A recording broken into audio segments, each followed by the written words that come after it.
il est né à Monaco. Non, pas né en Corse. Il est né en Corse, mais il a tout vécu à Monaco parce que il a été naître en Corse, mais autrement il vivait tout le temps à Monaco jusqu'à l'âge de 14 ans.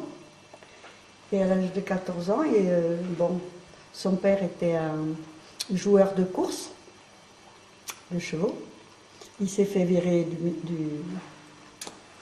du casino de Monaco parce qu'il n'avait pas le droit de jouer et il n'arrêtait pas de jouer.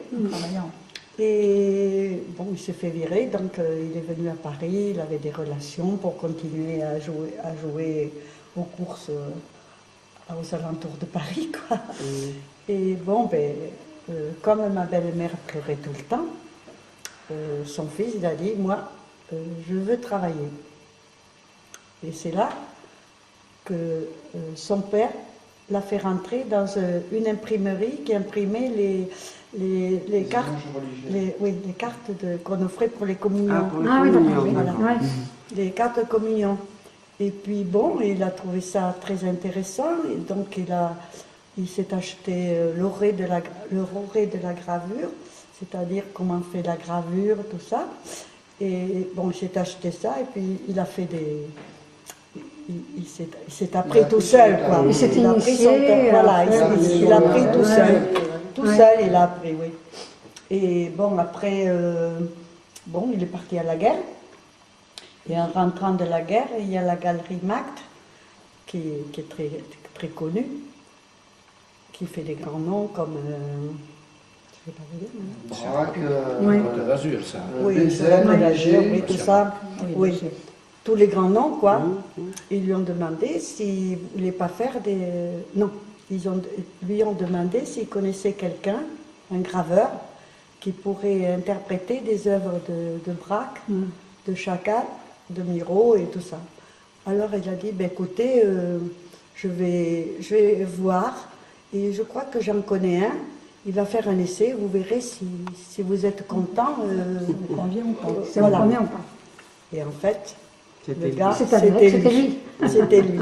Et finalement, c'est comme ça que ça a démarré. Alors il a été pris pour ça, pour graver des Braque, des Chagall et des Miro. Il a quand même étudié un peu avant, il a été à la Grande Chaumière, à l'école... Oui, et puis à l'école...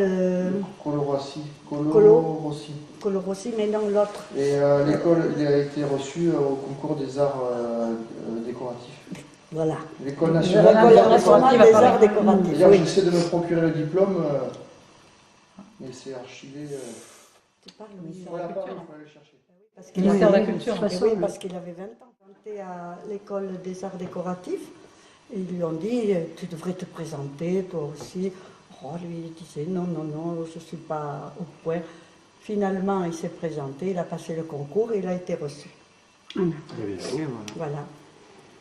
Et après, donc il a travaillé pour la galerie Magde. Et après, on était complètement fauchés. Il a dit, tu sais pas, on va se mettre éditeur d'art. Et Max Ernst nous a beaucoup aidés. Pour démarrer, beaucoup aidé. Il nous a fait des gravures, sans nous faire payer, rien. Il nous a beaucoup aidés. Et après, voilà comment a démarré notre vie d'éditeur d'art. Moi, je suis partie jeune à Paris. J'ai été passer ma première et ma philo à Paris. D'accord. Et après, j'ai fait une année de secrétariat médical. Ah oui. Parce que mon beau-frère, qui était docteur Arzac, m'avait dit, écoute, fais ton secrétariat médical et tu viens bosser avec moi. Mais entre-temps, j'ai rencontré mon mari. Et voilà. Et je suis restée à Paris. Ah, oui. Voilà. Il a aussi gravé les menus de la présidence de la République, aussi avant Avant de faire Il a quoi l'éditeur. Tous les menus. Les menus d'un président. Et puis même les cartes de vœux. Gravés, il les avait gravés. Oui, il les a gravés. Oui, le repas. Qui était le président à ce moment-là alors? Vous vous rappelez pas? Attends, c'était... non, c'était... René Coty. Non, c'était... Auriol? Non. Non, attends, c'était Coty, oui. Attends, Coty, non, mais je cherche... De Gaulle? Parce que lui, il était au ministère des Affaires étrangères, notre ami. parce que quand la reine d'Angleterre est venue, celui qui était un directeur aux affaires étrangères lui a téléphoné, lui a dit écoutez, on parle beaucoup de vous, je sais que vous êtes un très grand graveur, je voudrais que vous fassiez des menus pour la reine d'Angleterre, pour des trucs. Écoutez, moi, c'est pas mon truc, mais enfin, si vous voulez, je peux en faire un sur tous, parce que les autres, je les donnerai à De Caris, De Caris, qui est un grand graveur de Burin, pour faire vos menus. Alors on s'en est occupé avec De Caris, et puis lui, il a fait un menu pour le château de la Selle-Saint-Cloud, quand la reine d'Angleterre est venue. Et puis après, finalement, ils ont été tellement contents qu'il a continué à faire des menus ou des cartes de vœux pour la présidence de la République. C'est un honneur, quand même. Et puis après, on s'est un peu fâché avec le gouvernement parce qu'il avait appelé sa maison d'édition qu'on montait, il l'avait appelé OS, c'est-à-dire œuvre originale. OS, original sélectionné. Et bon, la présidence de la République croyait que c'était OAS. Voilà. Ils nous ont tout pris, rapportez-nous les cuivres, rapportez tout. Et voilà. Alors on a fini avec eux, puis finalement, on en a bavé pendant un certain temps. Et puis bon, on a décidé de se mettre éditeur. Et c'est comme ça, parce qu'on a fait la rencontre avec Dorothea Tenning et Max Sertz, qui ont été vraiment très très gentils pour nous, qui nous ont beaucoup aidés. Enfin, on en a bien bavé, mais on s'en est sortis. Vous en êtes bien sortis. Voilà. Et puis, il faisait partie du Lions Club. D'accord. Ah oui, parce qu'ils aimaient beaucoup qu'ils fassent des conférences. Alors, ils faisaient des conférences. Et puis, un jour, il y a eu un repas. Et il était assis à côté d'un qui faisait la teinture des vêtements. Teinturier. Oui, teinturier, oui, mais Ça avait une autre appellation, je peut-être. pense que ça avait un autre nom, mais bon, c'était ça qu'il faisait. Et puis mon mari, alors il lui demande à mon mari, qu'est-ce que vous faites, tout ça, et alors il lui fait, je fais des peintures, je fais des toiles, mais il n'a pas compris ça, le teinturier, il a cru des toiles. Je fais des noirs colorés. Il a dit, mais il y a longtemps que c'est dépassé ça, il y a longtemps que nous le faisons. Il est rentré à la maison, il a pris toutes ses toiles, il a été dans le jardin, parce qu'on avait une maison de campagne, il a tout brûlé. Il les a brûlés. Il a tout brûlé. C'est terrible. Il s'est remis quand même après. Oui, mais ça a été longtemps. Une rupture. Il a été blessé, à recommencer. Mais j'en ai gardé une, parce qu'il me l'avait donnée, j'ai dit celle-là, tu ne peux pas la brûler, elle est à moi. Elle est en bas dans l'escalier. Et là, vous aviez de la famille ici, puisque votre beau-frère était... Je suis née ici. Vous êtes née ici, d'accord. Au bout du chemin. Ça cause de pur sang.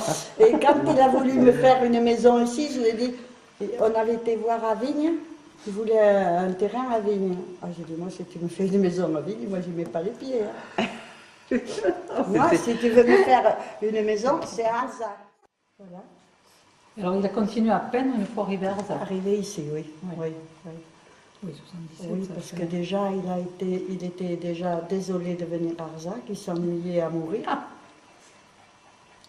Il allait acheter un crayon à peau, il revenait. Oui. C'est sûr qu'après la vie à Paris, Et à Paris surtout, et puis la vie qu'on avait à Paris, voilà, tous les on gens avait une vie très très riche. Voilà, très riche. Et quand on relations. est arrivé à Arzac, évidemment. C'était presque un enterrement. Oui, les relations n'étaient pas les mêmes. Non, puis même. Non, puis c'était pas tellement ouvert aux armes. Non, non plus. Alors bon, après, il s'est mis à peindre, et puis voilà. Et voilà. Il a quand même fait beaucoup de choses depuis Toutes les qu'il est toiles à Arzac. que vous avez ici, c'est des toiles qu'il a peint à Arzac? Oui. Ben, toutes les toiles qui sont là. On n'en a pas ramené de Paris, peut-être une ou deux, mais pas très peu. La vôtre. C'est-à-dire Ah oui, que... celle qui n'a pas été brûlée. C'est qui n'a pas été brûlé. Non, c'est-à-dire qu'à Paris, c'est composé. Oui, oui. Oui. Oui, il n'avait pas le temps. Mon mari avait 23 ans de plus que moi. Oui. Donc il a pris sa retraite à 67 ans. Et c'est là que nous sommes venus à Arzac. D'accord. Mm.